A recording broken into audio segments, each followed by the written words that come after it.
Great. Welcome, everyone. Thanks for joining us this afternoon. Actually, it is National SEL Day, just like we planned, right, Luis? I think it's appropriate that we talk about this.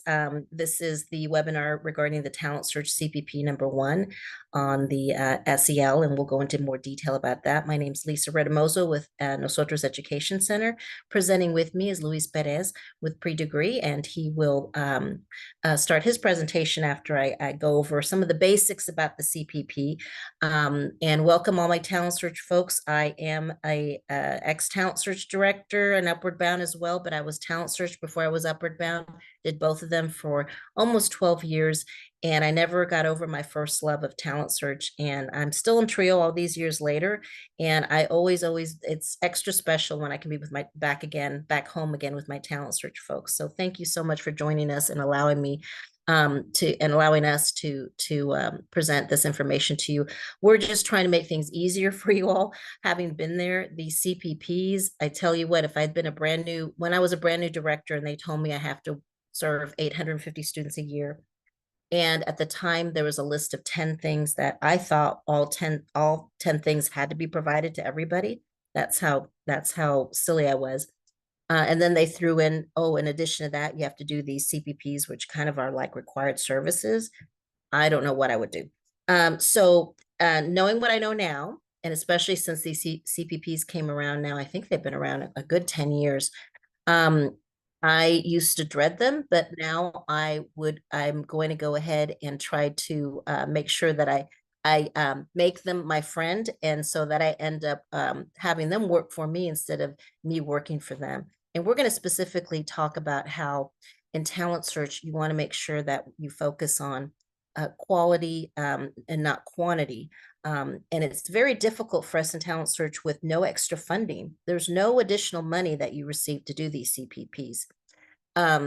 So you want to make sure that you incorporate it in your programming. And like we were just saying before the webinar started, we've always been doing SEL activities in talent search. We didn't know they were called SEL. Now it's, the thing that's, everyone's talking about, the buzzword, there's research on it. Heck, I could have been doing research all this time, the last 30 years, how it's evolved and how it's changed. So now there's a curriculum, now there's ways to measure pre and post tests, and now there's research, now there's a CPP. So I think talent search and CPP #1 are a perfect mix. So let's make sure that we talk about it so that it's not anything that I don't want you to see it as a burden. I want you to see it as a way to capitalize on what you're already doing, and also to let you know that not everyone has to receive the CPPs. You could focus on a particular group, and you could change that group every year or every semester. That's the nice thing about the CPPs, that you do have a lot of flexibility, as long as by the end of each year, you stick to the spirit of the CPP, of the theme, and that you have something to report on in your APR. I think someone has raised their hand. I don't know if they meant to do that. We have a raised hand. Did you want to ask a question, or you want to tell us in the chat if there's an issue? Okay. I know it probably accidentally. They make that thing so easy for the raised hands. 99% of the time, people are like, "No, I didn't mean to do that."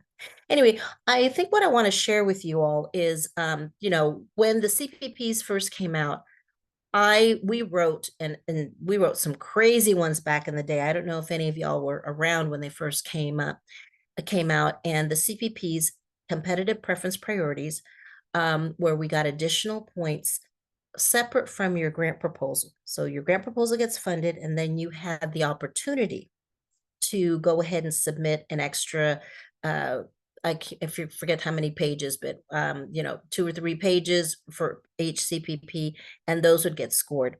It's called competitive because you earn points toward your grant proposal. And in talent search, we have to go for every single point. But it wasn't mandatory, right? But it was pretty much mandatory because nobody wanted to leave anything on the table, right, point wise. So it wasn't an absolute priority. An absolute priority is where you must address the theme or the practice or the intervention that they want you to talk about somewhere within your narrative, or submit a separate attachment talking about how you would implement that. And you don't get any extra points. You just don't get funded if you don't do an absolute priority. Then you have invitational priorities, which are those that they say, you know what, we'd really like you to talk about them, but you won't get penalized either way, whether you talk about them or not. So that's an invitational priority. Then we have our competitive preference priorities. So that's why on the performance report, it acts like, well, you know, if y'all did use the points, and we're like, who didn't? And there's some people that either they didn't know or they didn't have to, if they were an existing program. But I'm telling you, I bet 99% of the folks turned in a CPP. And you know, when they first came out, they were based on What Works Clearinghouse, and they actually told you, you know, here are the 4 studies you could use or interventions to write your CPP around. And they were really, really tough, and they were really not in line with talent search. And people were like, I remember I was like, how am I ever going to get this done? It has nothing to do with talent search, but they were forcing us to use that particular or like 4 studies, and none of them was a good fit. It was very frustrating, very annoying. And at the time I said, this is never going to get done. There's no way we'll ever get it done. And then I thought, well, how are they going to evaluate us? You know, how are they going to, how's the department ever going to try to see if we could respond to that? Because our current APR doesn't address it. So, you know, a lot of us just wrote to try to, you know, get the points. And then we really didn't think about, honestly, how it was going to happen, because they were so, for lack of a better word, ridiculous what they wanted us to write to. So, you know, the first a couple of years after the first set of CPPs came out, there was no mention of it on the performance report. So I thought we dodged a bullet. I thought, oh, they're not asking, just like I thought, just like I gambled.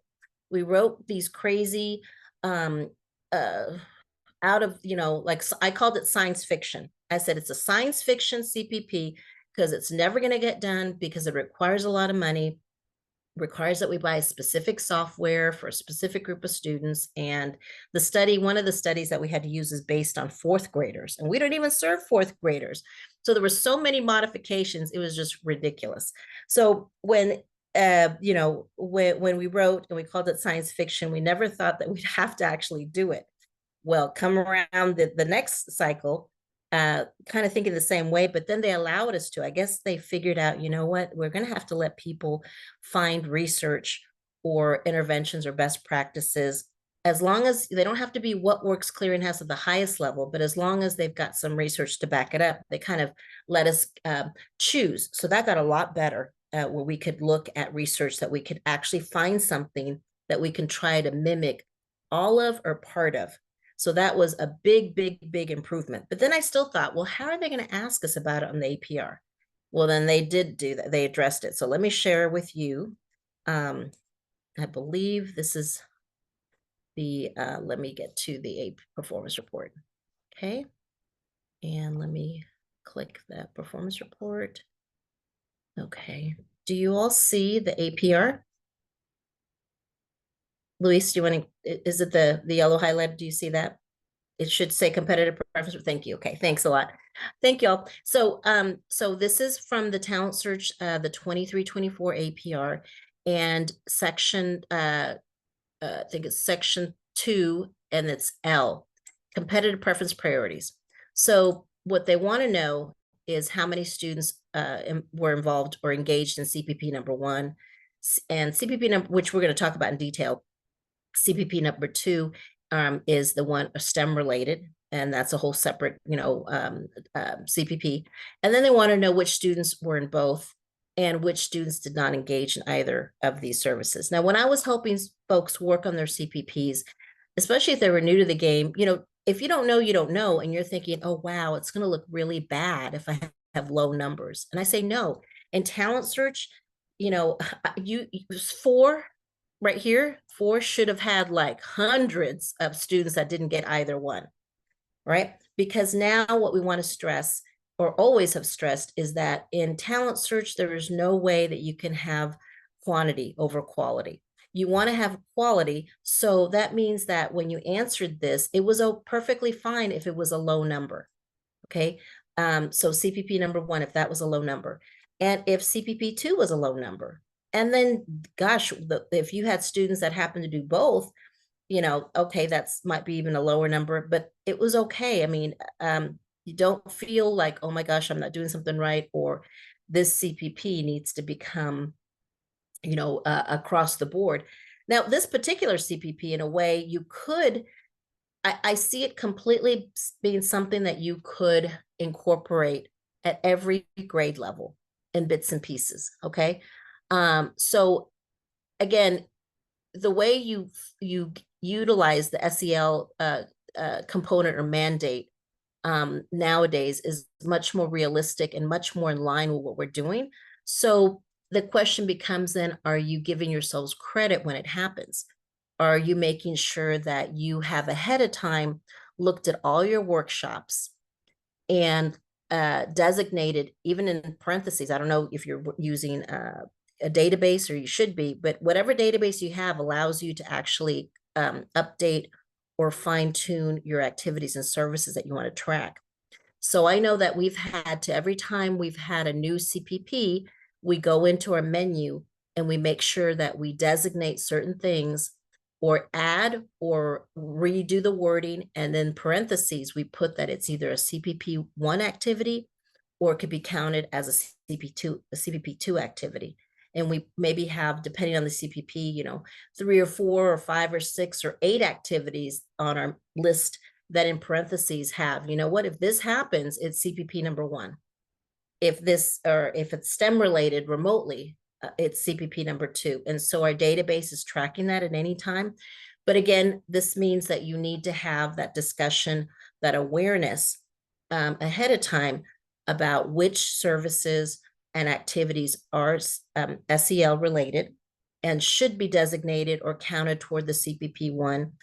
And I recommend that it happens as you provide services so that your database gets updated, so that you pretty much should have answers to 1 and 2 and 3 during the year, instead of coming back at the end of the year and trying to figure it out. Okay. So just a little tip to do that. And once you designate which services are SEL and which ones are STEM related.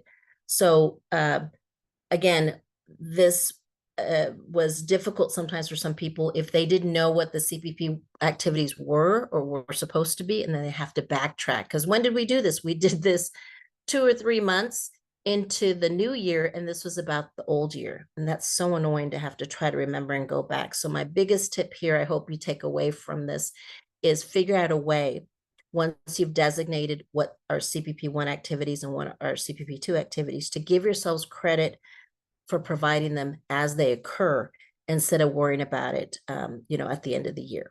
Okay.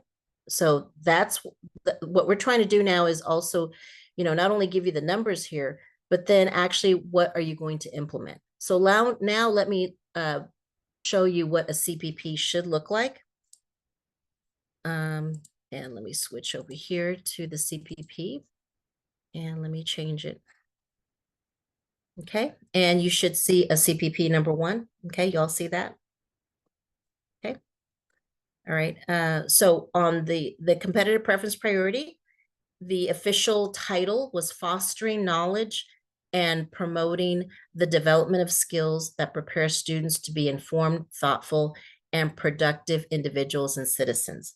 Now, one of the things that we were able to, that fell under the SEL umbrella, and this is just an example, some of us used or focused on 21st century employability skills. All right. And as long as, and so that's fine. So some of y'all have straight direct SEL.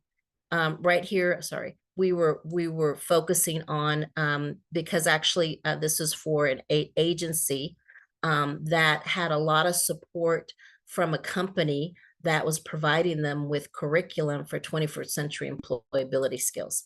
So we focused on that. So again, the CPP is a separate document.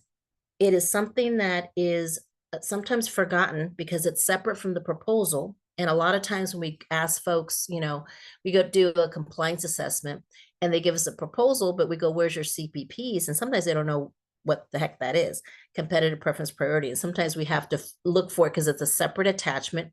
But don't forget that this is something that obviously, since they asked for it on the APR, that it has to be implemented. When it was written, it might have been written over the top. Or when it was written, it was assuming that you would have everybody on board, all staff, and have all year to work on it. And maybe some of y'all are just getting to it right now and realizing, uh-oh, I don't know if we've done any of these CPP activities. And now it's fixing to be, late spring, summer, we have to get on, on it. And some people have decided, you know what, maybe this agency says, you know what, Lisa, we're that company no longer provides the curriculum. And I think we want to move on to do the traditional or the specific SEL.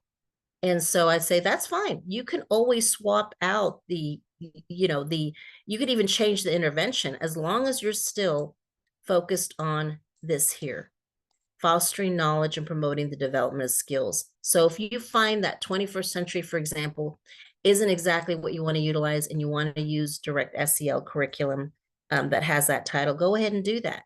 You just want to make sure if you're changing your focus on how you answer that CPP, then you might want to also have the research to back it up. Okay, so the research that's in this particular CPP um, is focused on the 21st century. So it kind of matches. And I went ahead and put this CPP in the Google Drive, and I also went ahead and put the research to match it. But I could easily go ahead, not easily, I want to make sure I get my, director, my supervisor, their approval. Maybe I want to switch it out for another intervention. As long as it's based on research and as long as it answers this, and as long as it's realistic and something you can actually implement, because you may have inherited something that is impossible to do.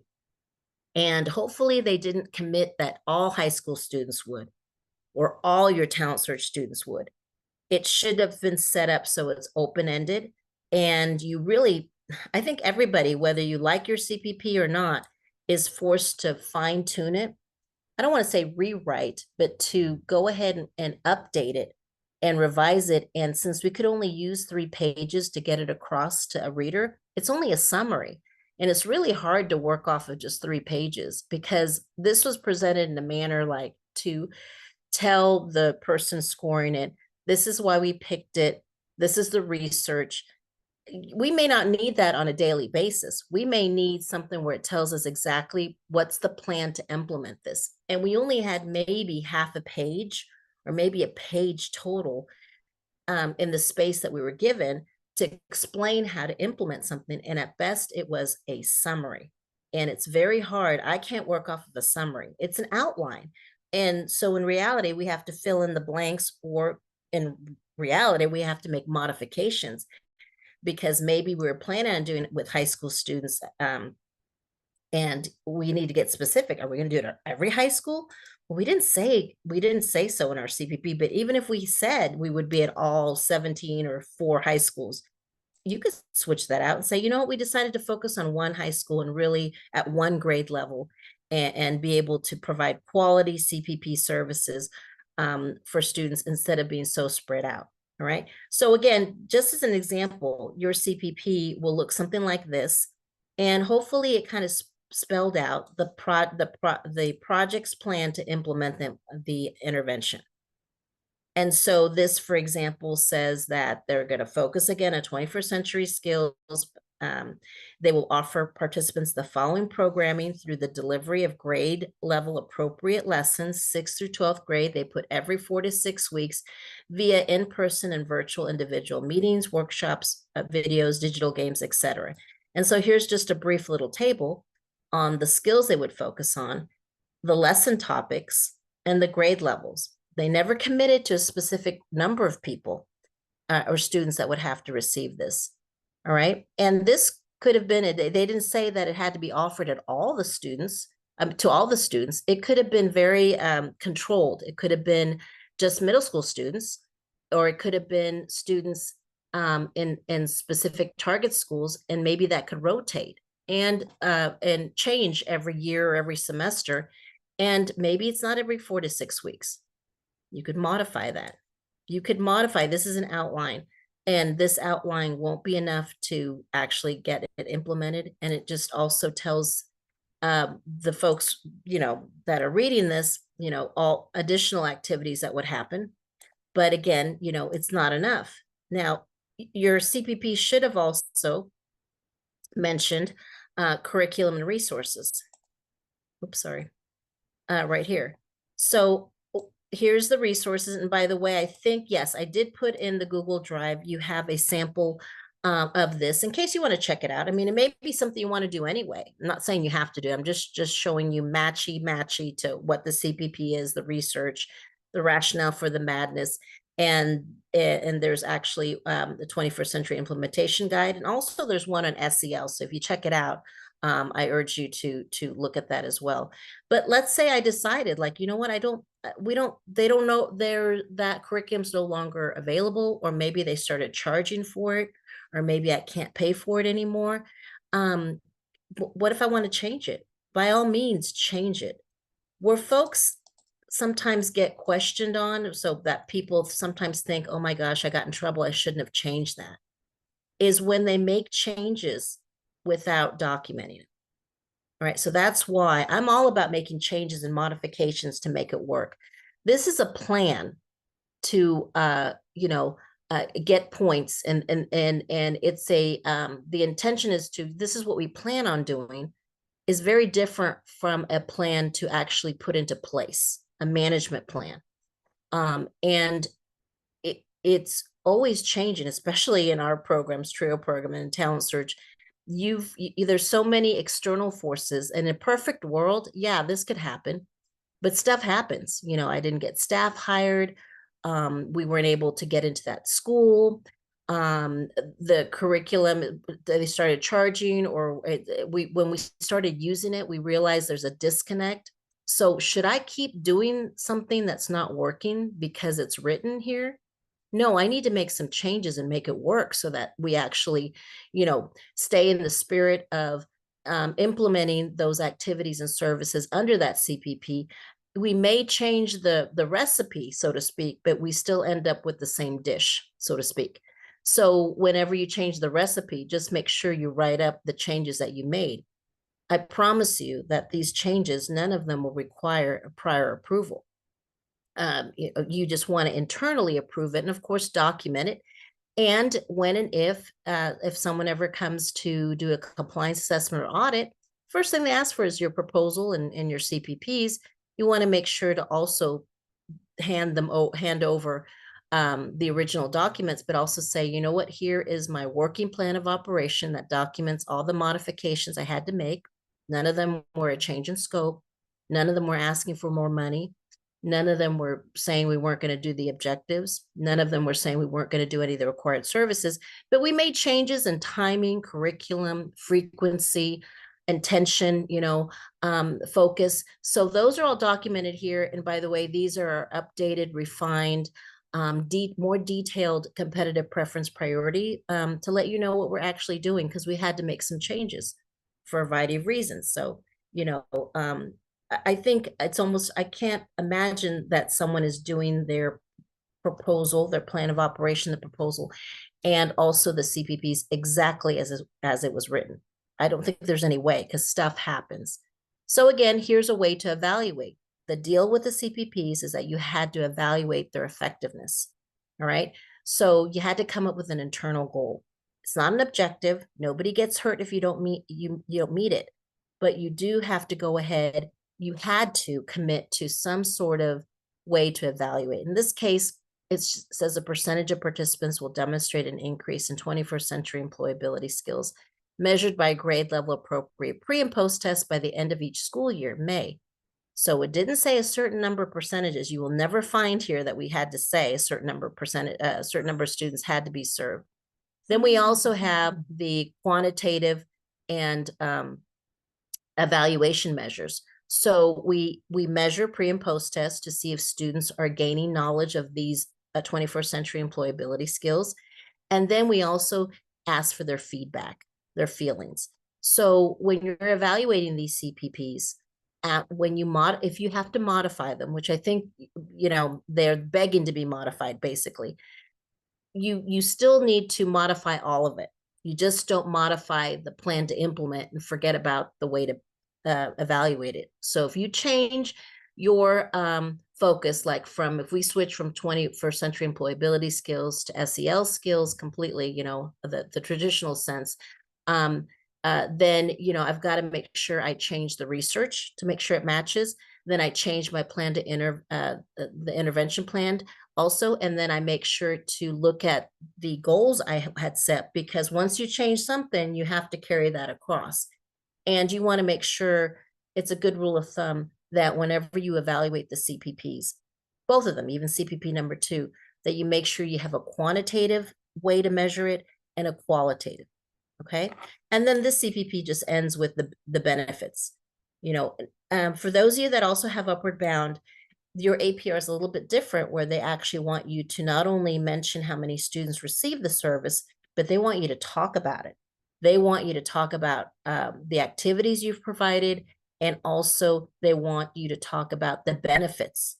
And I am shocked, y'all. I'm glad, but I'm shocked they don't ask us about of talent search.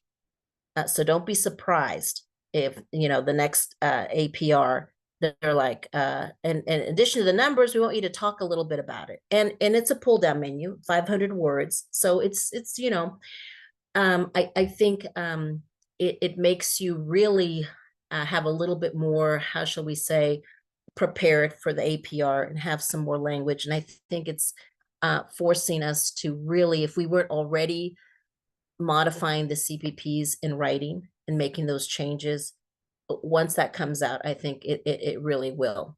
Okay. So again, in the Google Drive, you have a copy of this. You also have a copy of some of the things we use for 21st century, but you also have some other SEL guides. And I don't think we have any questions, right? There was Okay. one question from Connie that you didn't directly address, but I do think you answered it pretty well, Lisa. Okay. Let me see. I've come. Oh, yes. Okay. So great question. So someone said, I came in mid-cycle of the grant and there are 4 strategies listed. Do I have to do all of them? No, you don't. At this point, as you're coming in, game plan, new coach, new team. You can't play all, the whole season. So you've got, but you got to write it down, rewrite it, do a save as, and put today. And if anyone asks, you could even put at the very top a disclaimer.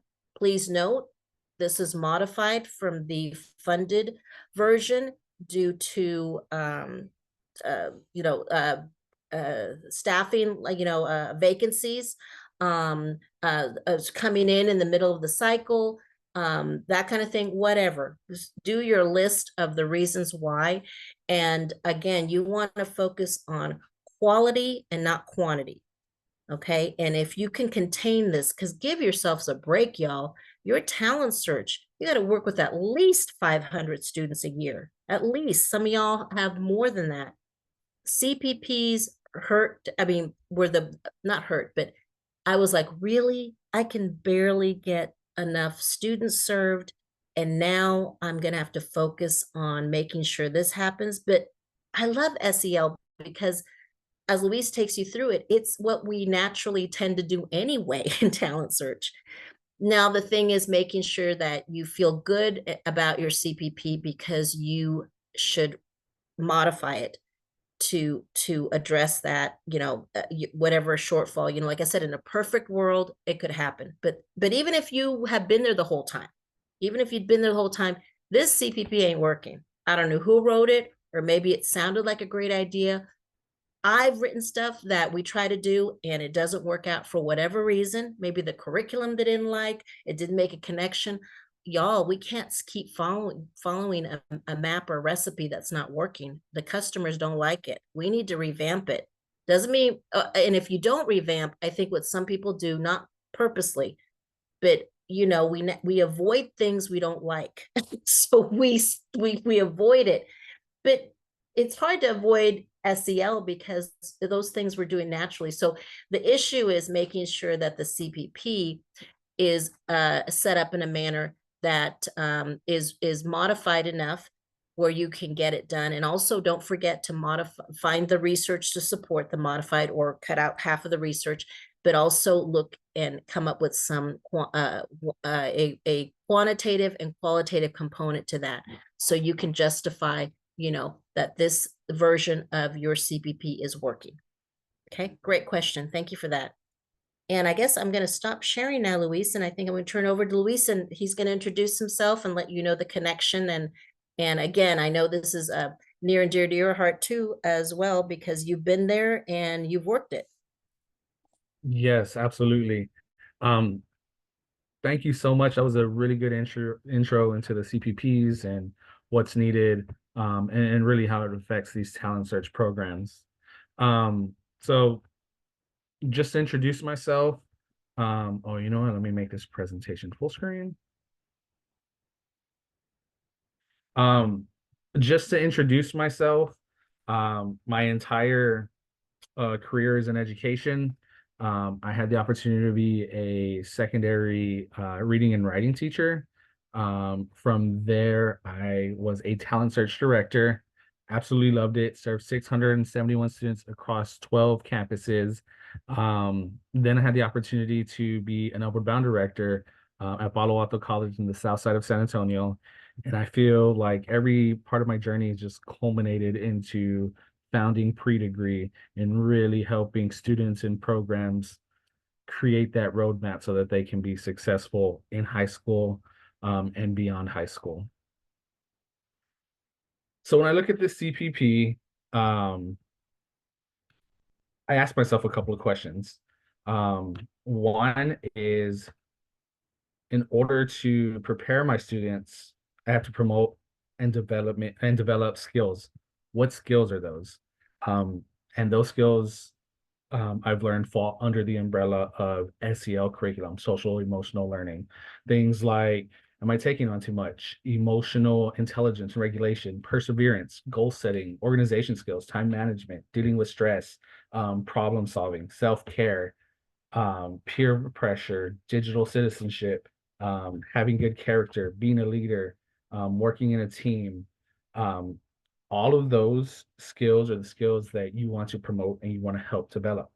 The second question I ask myself is, how do I create this environment so that I can promote these skills so that students feel safe, and it's an environment that's conducive to learning so that they can again acquire these skills, practice these skills so that they can implement them in their schools and in the real world.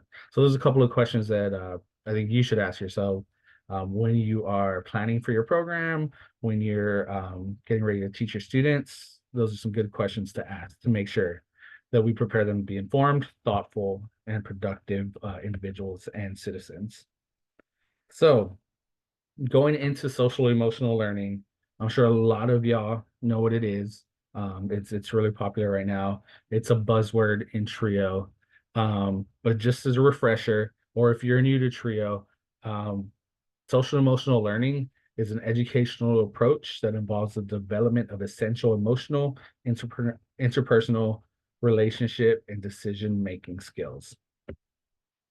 One thing that's really, really important when considering social emotional learning, is knowing that we are all lifelong learners, right? How many of us know ourselves or know adults who still struggle with emotional regulation, or getting overwhelmed, or feeling stressed, or even problem solving.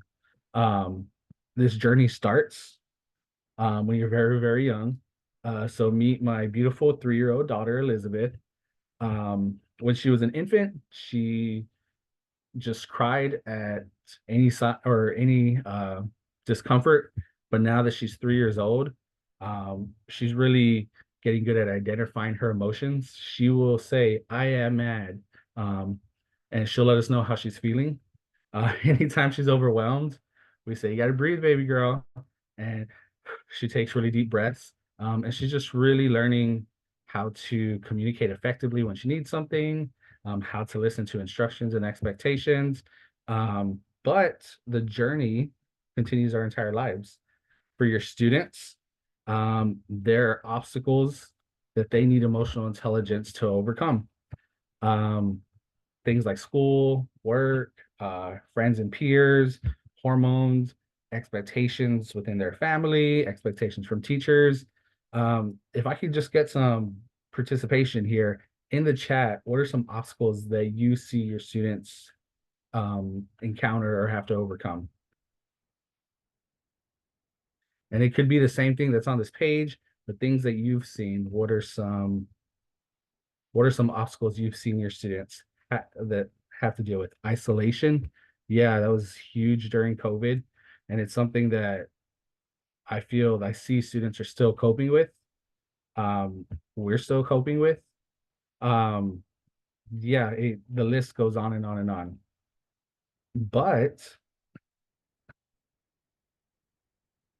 it's important that we approach these obstacles and give them the tools that they need. And social emotional learning can really give students tools to help them overcome a lot of the obstacles that they face. When I talk about social emotional learning, it's really important to understand that it's all linked together, right? Emotional literacy allows students to excel socially, which makes them being informed, right? Makes learning possible, um, makes them thoughtful and productive. You can't have the top of the pyramid without emotional literacy, without social skills. And I can give you 1,000 examples. Um, let's say little Jimmy gets in a fight with his best friend before school, right? If he doesn't have the emotional literacy to regulate his emotions, maybe he blows up in first period during his group project and at the teacher, right? Um, that's definitely going to affect him being informed and his learning. So we want to make sure that we understand that they're all interconnected. Um, any literature that you read will divide social emotional learning into either 4 or 5 categories. At pre-degree, we divide them into 4: self-awareness, self-management, social awareness, and relationship skills. Um, and they are, again, all they're all connected. The fifth that you usually see is responsible decision making. But again, at pre-degree, we believe that responsible decision making really fits and has its own special place in each pillar. So as I go through social emotional learning, I think it's important that I kind of break down each one, because if you don't have as close to a comprehensive curriculum as possible, one little thing can slip up your students, right? If your student is really overwhelmed, right, because they're taking on too much, and that's not a topic that you cover, that could really affect that student's success, not just that day or that week, but really in high school and beyond. So even if you don't address every topic with every student, it's important to have those resources so that if you see a need, you can address that need. And again, having a, like I said, as close to a comprehensive curriculum as possible allows you to just pull that and pull that resource, pull those tips, pull those that advice for those students so that they can get what they need to be successful. Oh. So I just want to dive into each one because I think that if you have a really good understanding of each one, um, you can understand its importance, and then I can kind of show you what it looks like in your programming, right? Um, you might not have a lesson for each topic that I'm going to discuss, right? You might not have a lesson on, I don't know, self-care or are you a problem solver? But if you learn how to embed social emotional learning into your programming, you can give students opportunities, no matter what you're talking about that day, to communicate effectively, right? To solve problems, to work with others and work as a team. So our goal should always be, how can I embed this into my programming, no matter what I'm talking about, no matter what I'm meeting with them that day about.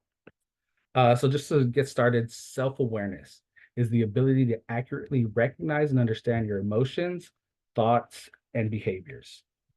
Why is it important?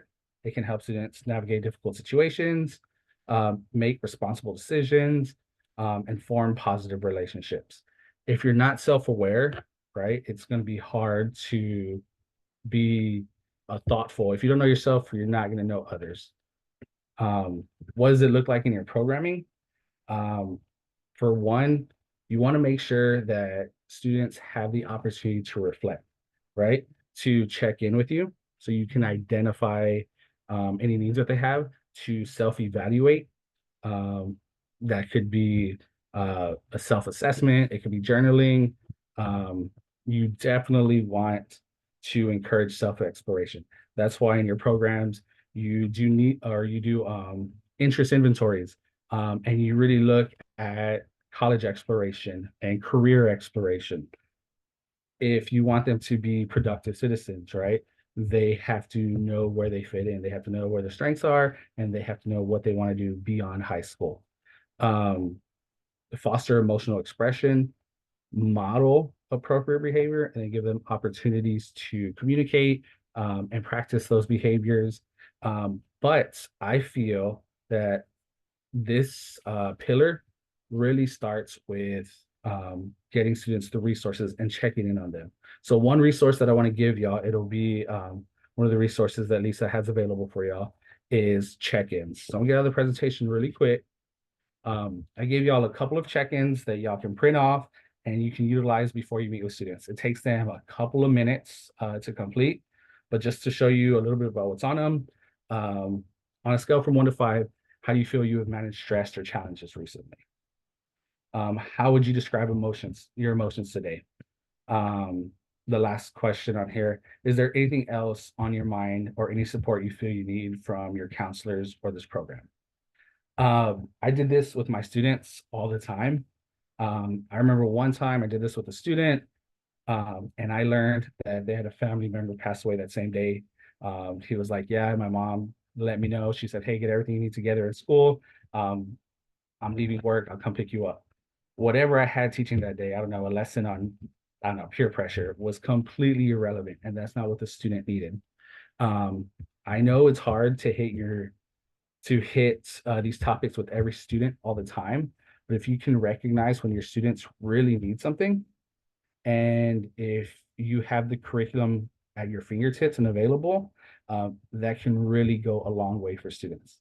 Let's say you're planning I don't know, a workshop on stress management. Um, if your student is incredibly stressed while you're meeting with them, the workshop that you're planning 3 months from now isn't going to be as effective as handing resources to that student in the moment when they need them. So again, just hopefully this check-in can work for you. But anytime you have an opportunity to get students what they need when they need it, it's 10 times as effective. Um, Moving on, self-management, the ability to regulate one's emotions, thoughts, and behaviors effectively. This can help you create a positive and productive response to stressors, to make intentional choices, to maintain a sense of balance, to foster resilience, um, tools that are very, very needed so that our students are productive, right? So that our students do excel.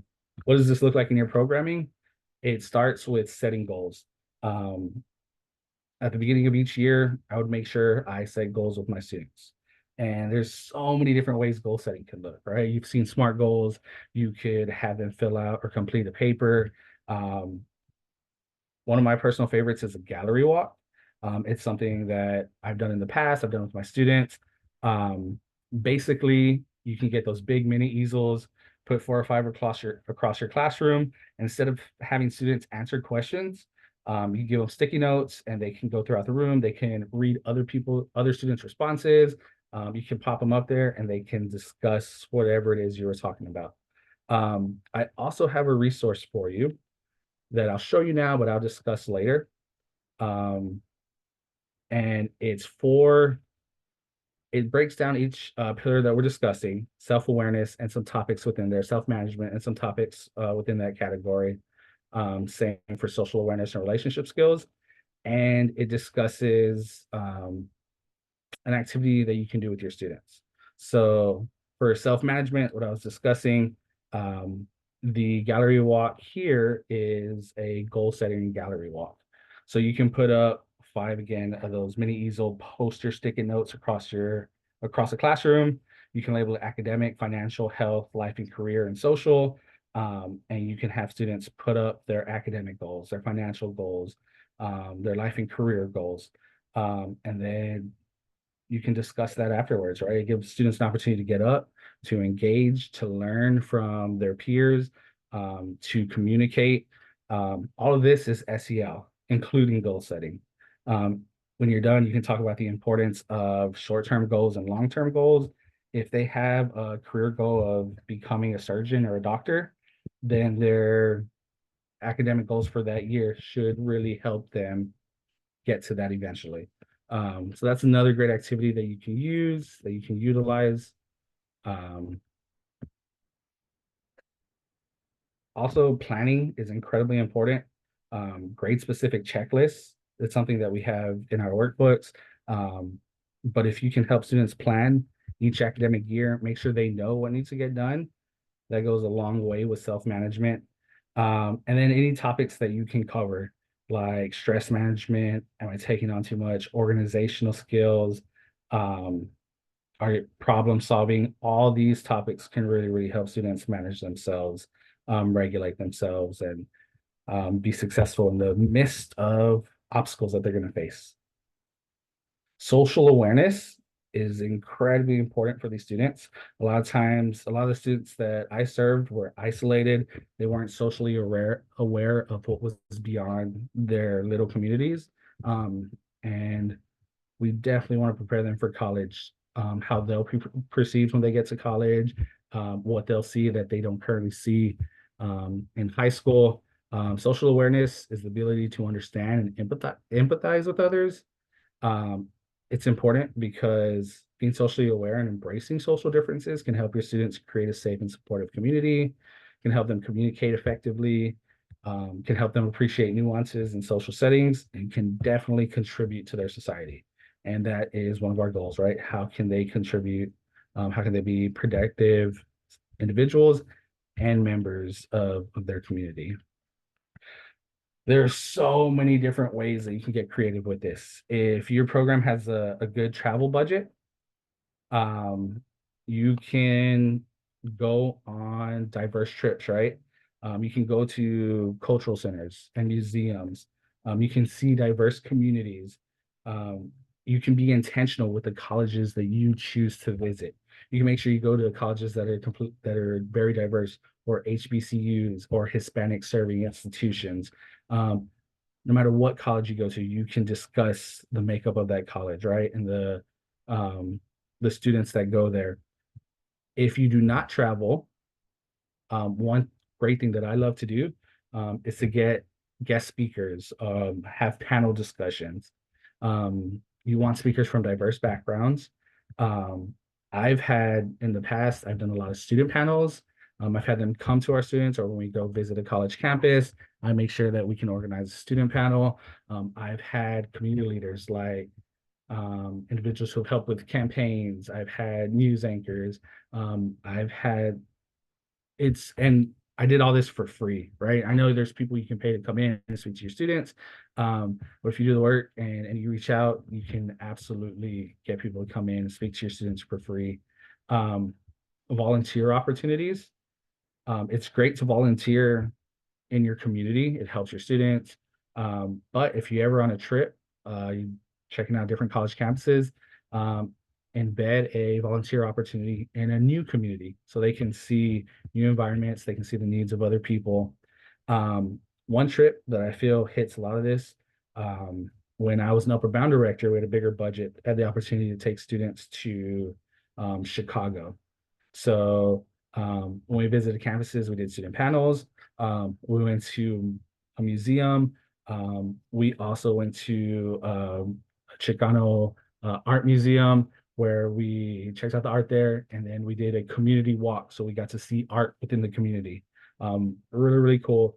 Anytime you're traveling or getting a guest speaker, think about, hey, how can I embed SEL, right? How can I make them more socially aware so that they're more prepared when they get out of high school and they see things beyond their community? Another great thing you can do, not as much work, um, discuss, right? Social events, social current events. There's so much stuff out there. Um, you can have students debate. You can have them role play. You can have them do perspective taking, which is basically, you know what, we're going to talk about this topic, but I want you to defend this side of the topic, right? Which they may or may not agree with, but it allows them to see situations from a different perspective. Um, the activity that I have for you, or that I've done with with this in the past, excuse me. Um, Perspective taking, divide students into two groups and mediate a debate where students must argue view opposite to their beliefs. So one possible topic is social media beneficial for society. There are so many social topics that are relevant to your students. It's been less than a year that the Supreme Court ruled on affirmative action. That's something you can discuss if you want to get deeper. But there's so many current events that affect our students socially. There's so many creative ways to embed social awareness into your program. And then the last one I'm going to discuss today is relationship skills, which is the ability to maintain positive and meaningful connections with others. They're vital because they can help students create healthy support systems. They allow students to collaborate and communicate with others. If you have great relationship skills, you can build trust, helps you advocate for yourself and others, and helps you gain leadership roles, which we want all our students to be doing. What can this look like in your program? Well, this 100% absolutely starts with you, right? You can model what positive relationships look like. Um, you can be consistent with with your students, with your program, with your expectations and consequences. You can make sure that you're reliable, honest, and empathetic. Um, and one important thing to remember is that you can be consistent with expectations and consequences and still be very empathetic to your students. Sometimes, like what that can look like, right? You have a student who can't go on a trip because they didn't meet their requirements, right? They, I don't know, missed events or they didn't complete assignments, whatever the case may be. You can let them know, hey, it's unfortunate that you can't go. I really want you to go on this trip. But we do have expectations for this program. I have, I don't know, 30 other students that are going on this trip who followed all these steps. Um, was there a reason why you weren't able to complete this? Is there any way that we can help you as a program? Because I definitely want you on the next trip that you're allowed to go on, right? So again, remember, stay consistent, but being empathetic can really, really help build trust with your students and help model what good positive relationships look like. And then you want your students to be able to take those skills and utilize them with their peers, with new students that they meet, with their educators. Make sure that you provide your students a lot of opportunities to talk with one another, to share ideas, to collaborate, to do fun stuff together, to do team building activities. Again, if you have a budget to go somewhere, there are plenty of team building camps. You can go to do things like escape rooms. There's a lot of activities you can do with your students. Um, like the human knot is a very, very popular team building exercise. Scavenger hunts when you're on a college campus. Obstacle courses are really fun. There are a lot of opportunities. You can make sure you set up a peer mentoring program or a program within your program. We would always do that. We would have our seniors work with our freshman students, and we'd also have graduates work with our bridge students. So anytime students can collaborate with one another, learn from one another, give them opportunities to do that. And it doesn't matter what you're discussing with them that day. You can be going over a topic that has nothing to do with social emotional learning, but if you give them opportunities, like I said, to talk, to collaborate, to work together, this is all building their SEL skills, which will help them again be productive, be successful, and be productive students, citizens.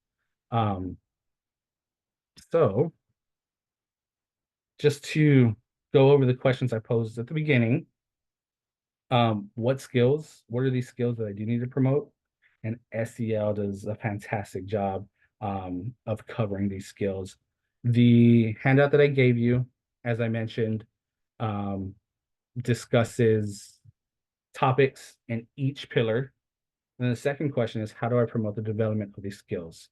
And so I gave you tips throughout the presentation, but the resource that I have for you goes over strategies, right? We talked about a lot of this, but there's some stuff that we didn't talk about. So really, really, if you want to implement SEL learning into your program, this is a great resource. Check it out. Start thinking about your program and again, how you can create that supportive environment to allow your students to succeed. If Before I even talk about how we can help as how pre-degree can help your program, um, I just want to re-emphasize whichever route you decide to go, please make sure it's as close to comprehensive as possible because you want to, even if you don't teach every topic, you want to make sure that students have that resource when they need it, whether that's in high school or beyond. So however you have your curriculum created or organized, make sure that students have that information themselves, right? Or they know how to access it in the future. Um, because Trio isn't right, it's a college or it's success or it's a beyond secondary um, success program, right? We want our students to be successful when they leave us. And a lot of times that's when they need us most, right? When we can't see them weekly or monthly. Um, that's when they need a lot of these resources the most. So whichever route you decide to go or whatever you decide to create, make sure your students can access this information when you're not with them. If you want to know how Pre-Degree can help, I can briefly go over this, but I'm not going to dive deep into our products. I wanted to make sure that you had information you needed today and you had some resources that you can take back to your program and make a difference. If you are interested, leave your email. I can give you a special offer and I can really dive into our products. But just quickly go over them. Our college readiness workbooks um, are divided into 5 sections, and one section is SEL content, right? It's maximizing your potential. So if you want, again, some topics that we cover, being a leader, working as a team, peer pressure, digital citizenship, good character, self-care, social awareness, dealing with stress, time management, organization skills, goal setting, when you're feeling down, perseverance, emotional intelligence and regulation, am I taking on too much, resilience. Um, if you want those topics done for you, um, consider our workbooks. Plus, they have other sections as well. Curriculum that you need to cover: financial well-being, college readiness, academic excellence. A lot of great resources for your students, pre and post tests. So this is a great way to address a lot of your SEO needs. Um, We also have a lesson library. If you teach students in a classroom setting, it has presentations, student handouts, student assignments, lesson guides. Some of the lessons have short videos. It has a scope and sequence. We do cover a handful of SEL topics, plus we're adding a lot more SEL topics to our lesson library. It's, I think, 28 complete lessons. The reason I did want to bring up the lesson library, though, is the activity that I discussed with you, the gallery walk, is an extension activity of our goal setting lesson. So if you go to our website and it's listed in the chat, it's just mypredegree.com. There is one free lesson, and that's goal setting. So you can go to our website and you can get a free presentation, a free student assignment, and a free student handout and a teacher guide to the complete lesson of goal setting. So go check out our website, go check that out, get a free lesson that you can utilize, a free SEL lesson that you can utilize at some point with your students. Also, hands-on workshops. So all the topics that I mentioned and much more, we do hands-on workshops for. So if you want someone to come in and discuss this with your students, I'm happy to do that, or someone on my team is happy to do that. But our goal is always, how can we embed SEL learning and how can we make this presentation hands-on so the students are up and moving and not just sitting and listening to our presentation. Um, Thank you so much for meeting with me. I know it's a Friday. For a lot of people, it's the Friday before spring break. Um, but just allow me the opportunity to give you some tools that hopefully make your program a little bit stronger. Hopefully, again, you took a resource or an idea that you can go back and you can utilize. If there's anything you need, my information is on the screen. And again, the check-ins will be part of the on the resource section, along with everything that I discussed in on these pages. Plus, go to our website, get a free lesson, But thank you so much for attending. And like I said, hopefully there's something you can take back to your program. Thank you so much, Luis. As you're going through the presentation, memory lane, I'm remembering that all those things you talked about, they may have a slightly different definition or different label for the content or the activity. But I remember doing this with my middle school kids. I mean, Absolutely. you know what? It's like since we had more of them than we'd had the high school kids at the time, because we can get more into the middle schools at the time. So we would sometimes run out of the college information. So we said goal setting, all that stuff. And we figured, you know what? We got to talk to them about it at that age, because it might be too far in the future to, let's talk about financial aid, let's talk about careers. It almost like this has to be set up at, as the foundation. And then, working toward that, and maybe we didn't do as much in the high school level, but again, just taking it back to the very beginning on the written CPP that y'all have. Please dust that off, check it out. Is it too vague, or is it too focused on numbers? um can you revamp it and say, you know what, maybe we should do it, just an example, at the middle school, and maybe at this middle school, and get more kids, since we have more of them in there, and maybe we can have more access for whatever reason, and that we focus on providing SEL content and that CPP specifically to 1 or 2 grade levels of middle school kids, for example, at a certain middle school, or 2 middle schools, if they're, but if it's saying you got to be everywhere at the same time, and serving everybody with this, it's not going to work. Or if it works, you won't really see, it'll be so watered down, is what I'm saying. So Mhm. if you could, in a way, create a cohort of students to receive the CPPs, and also CPP2, we didn't touch upon that, but CPP2 is something that definitely should be focused on a particular school or a grade. And it doesn't mean that you can also, that you just stick there. You could rotate, and rotate schools within the same year, or say, you know what, next year our focus will be at your target middle school, and we're going to take it that way. But I think eventually, all these services and activities and workshops that we either find on our own, or go through a prepackaged, a curriculum. You said the key word, Luis, to make sure that it's part of it. It's embedded in it, so that we end up doing it at every grade level, but maybe we worry about really focusing on calling it a CPP1 for a specific group of students in a certain grade level, so that we can measure the effectiveness and do a handful of pre and post testing, because it'll be very difficult to pre and post test everybody you work with. So you see how you sometimes provide services, give yourself credit for that, but make sure that your goal says that of a certain percentage of students that were pre and post tested. And that way you can filter it by a specific group that received more than 1 or 2 instances of the service, rather than just a one-shot deal. That's Mhm. all I'm saying. I don't know if you want to add anything to that, Luis. I know you guys have pre and post tests too for some of your activities, right? Yeah, absolutely. Okay. It's I you know what, there's certain aspects of teaching that we wanted to make sure were incorporated into our book, right? And Mhm. so self-evaluation is one of them, pre and post testing. Um, we want to make sure that we not only give students information, but right, we want to assess them. We want to make sure that not only that they received it, but they understand it and comprehend it so that they can Mhm. apply it. So you see that all throughout our workbooks. And Mhm. um, I think you hit the nail on the head, right? With 500, 600, 700, 800 students.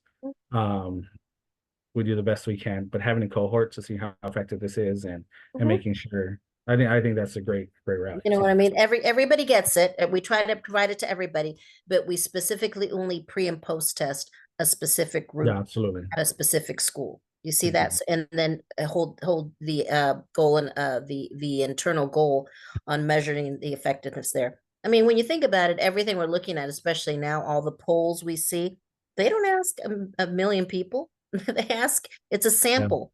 So at the very best, our evaluation, especially in Dear Sweet Talent Search, since we work with so many people, it's just not possible to do and to ask everybody to pre and post test, right? So do yeah, your best. I love my town search folks because I think we are truly the hardest working people in Trio. Everyone works hard, but I truly do think there's something to do with town search having all these grade levels, all these services that you can provide. And now then they add us, these CPPs. And we just wanted to make sure that we were able to let you know, look, you do not have to provide the CPPs to everybody, nor should you feel that you must provide them the way they were initially submitted. And even if you're trying to do that, don't think that you have to come up with every single activity and service. And I know with talent search, having been there, there's very limited funds, right? Luis, you know that, and I think your company also makes options for that as well. But also the other information about you, there's other resources too available. We put some in the Google Drive as well that you could utilize if that's an issue, with funding. But then I know, being for real, there's a lot of folks that had a lot of vacancy positions.